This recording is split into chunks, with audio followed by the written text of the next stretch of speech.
오늘의 사연 시작하겠습니다. 안녕하세요. 처음으로 이렇게 사연 하나 남겨봅니다. 나이는 중요한 게 아니니 밝히지 않을게요. 오래전 제 나이 28 남편이 20살 되던 해에 저와 결혼했습니다. 군대도 안 다녀온 남편은 해군에 입대했기에 때가 쏟아져야 할 신혼에 저는 남편을 두고 3년이란 시간을 독수공방을 했어야만 했습니다. 처음에는 여자가 나이가 많아서 안 되겠다고 결혼을 반대하던 시부모님이었지만 결혼하자마자부터 시댁에서는 저한테 잘해주시더군요. 특히 시아버지가 저를 많이 아껴주시고 챙겨주셨지만 얼마 안 가 시댁과는 연을 끊게 되었습니다. 조선소에서 일하던 남편은 제 나이 38살이 되었을 때 사고로 먼저 세상을 떠났기 때문입니다. 하늘도 무심하시지. 6살, 8살 난 두 딸, 토끼 같은 2명의 자식들을 두고 남편을 저보다도 먼저 데려가 버렸네요. 사고 보상금이나 보험금을 타긴 했지만 전업주부로 살아온 저에게 이 시련은 너무나도 가혹했습니다. 외아들 3대 독자 애지중지하시던 시부모님은 제가 아들을 데려갔다 하시며 저와 연을 끊어버렸습니다. 시부모님을 모시며 살고 있었기 때문에 저와 제 아이들은 길바닥 신세를 피치 못하게 되었지요. 정말 너무나도 힘들었습니다. 아들만 챙기던 친정 또한 저의 처지를 안타깝게 여기긴 했지만 그렇다 할 도움도 주지 않았습니다. 보험금과 사고 보상금으로 새로운 터전을 구해 어떤 날은 하루도 쉬지 않고 일해가며 두 자식들을 키워냈습니다. 두 아이들이 정말 힘들었을 텐데 남편 복은 없었지만 자식 복은 있었던 것 같네요. 두 아이는 훌륭하게 자라 상위권 대학의 장학금을 받으며 공부를 하게 되었고 첫째는 전문직, 둘째는 대기업에 취직을 하게 되었네요. 두 자식들은 저한테 그동안 너무 고생했다며 이제 자기들이 저를 부양할 수 있으니 당장 직장부터 관두라고 하더군요. 몸은 편해졌지만 참 대놓고 아무것도 안 할라니 그것 또한 너무 힘들더군요. 집에만 있어도 되는가 싶기도 하고 여유가 생기니 그동안 참아왔던 것들이 한 번에 터져 나오더라고요. 그러던 중에 제가 공장에서 일하던 시절 친하게 지냈던 언니를 우연찮게 만나게 되었습니다. 잘 지냈냐고 보고 싶었다고 둘이서 한참 회포를 풀었습니다. 듣자 하니 이 언니는 이미 몇 년 전에 은퇴를 한 상태였다고 하더라고요. 제 아이들이 보고 싶다고 하여 아이들 덕분에 요즘 편하게 지내게 되었다고 자랑 좀 했습니다. 언니와는 가끔씩 만나며 친분을 다져왔는데 그러다 보니 어느 날 고민 아닌 고민거리를 언니에게 털어놓게 되었습니다. 그동안 자식 키우는 데만 집중해서 살아와서 몸은 편해지고 여유로워졌는데 뭘 해야 할지 모르겠다고요.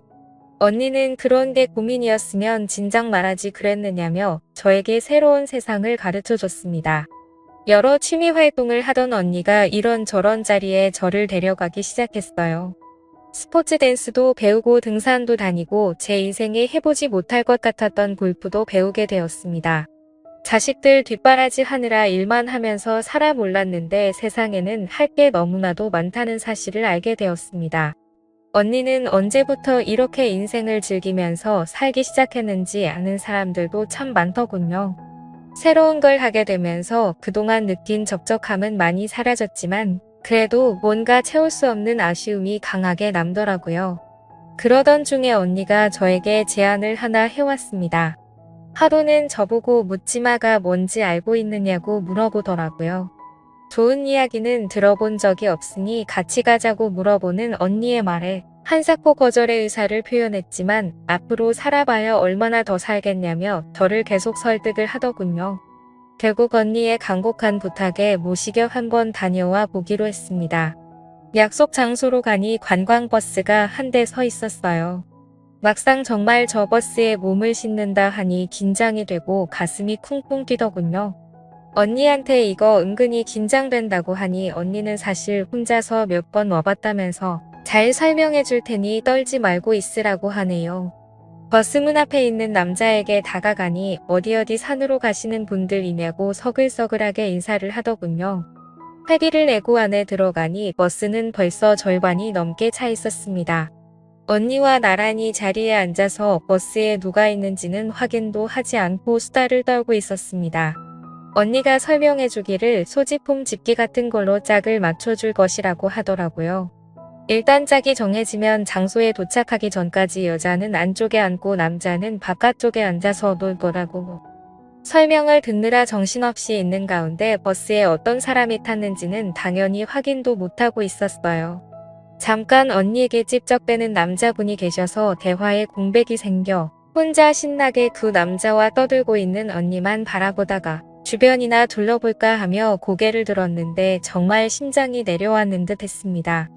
20년간 얼굴 한 번 못 보고 지낸 시아버지가 버스에 오르시는 걸 봤기 때문이죠.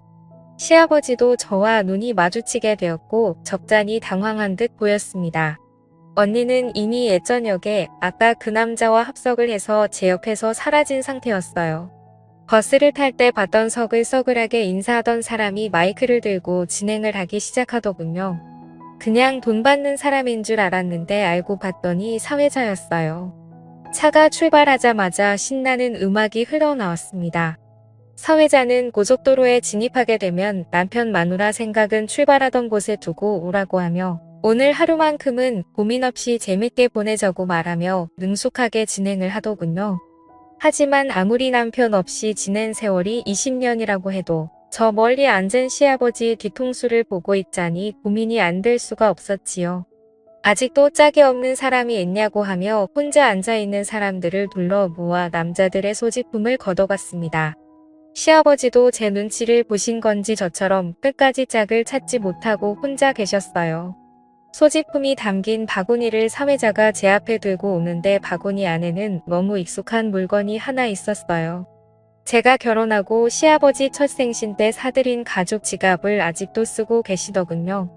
가죽이 달아해졌는데도 불구하고 아직도 사용하고 계신다는 생각에 오만 가지 감정이 교체하더군요. 저도 모르게 가죽 지갑을 집어버리고 말았습니다. 결국 그 버스 안에서 시아버지와 나란히 앉게 되었습니다. 버스에서는 춤판 노래판이 한바탕 벌어지고 있었고 저와 시아버지는 나란히 앉아서 아무 말도 하지 못하고 있었습니다. 짓궂은 행동을 유발하는 사회자의 진행에 저희는 참 많이 당황했어요. 진행에 따르지 않는 사람들에게는 벌금을 먹이겠다는 말에 결국 분위기에 휩쓸려 시아버지와 잊지 못할 시간을 보내게 되었습니다. 바들바들 손을 더시는 게 시아버지도 엄청 긴장을 하신 듯 싶더군요. 그렇게 긴 하루가 지나고 출발했던 장소로 돌아오게 되었어요. 언니는 짝지은 그 남자분과 잘 되었는지 보이지도 않더라고요. 그렇게 북적북적했던 하루가 지나고 주차장에는 저와 시아버지 단 둘밖에 남지 않았습니다. 시아버지의 차량까지 걸으며 하루 종일 나누지 못한 이야기를 나누게 되었어요. 저한테 용서를 구하고 싶다고 하더라고요.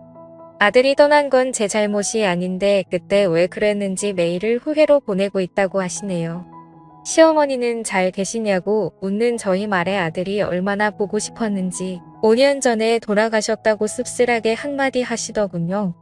시아버지도 혼자서 외롭게 지내셨고 그 외로움 속에서 제가 느꼈을 기분을 생각하니 저에게 큰 죄를 지은 것 같다는 생각을 하셨답니다. 그동안도 몇 번이고 저에게 잘못했다 용서를 빌고 싶었지만 이미 10년도 넘는 긴 시간 동안 연락 한 통 없이 지내왔으니 어디서부터 저를 찾아야 할지도 도무지 감도 안 잡혔다 하시네요. 20년 만에 시아버지 댁에 처음으로 들르게 되었습니다. 제가 살던 그때와 달라진 것 하나 없더군요. 저는 생전에 저와 같이 쓰던 신혼방마저 그대로 유지하고 계셨어요. 시어머니가 쓰시던 방도 깨끗했습니다. 그동안 그 방을 정리하며 얼마나 많은 후회를 하셨을까 하는 생각에 저도 모르게 눈물이 나더라고요.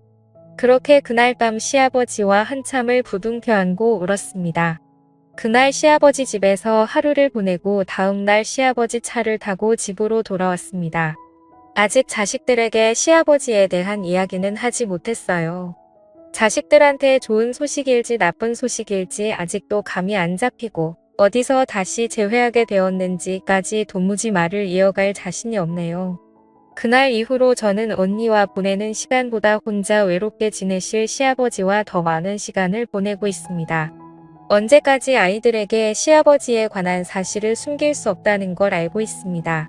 언젠가는 시아버지와 저희 이야기를 자식들에게 해야 할 날이 오겠지요. 그때까지는 저 혼자서라도 그동안 못해드린 좋은 며느리 노릇이라도 해드려야겠네요. 그럼 제 사연은 여기서 이만 마치도록 하겠습니다. 매일 새롭고 흥미로운 사연으로 찾아뵙겠습니다. 구독과 좋아요를 잊지 마시고 다음 사연으로 다시 찾아뵙겠습니다. 감사합니다.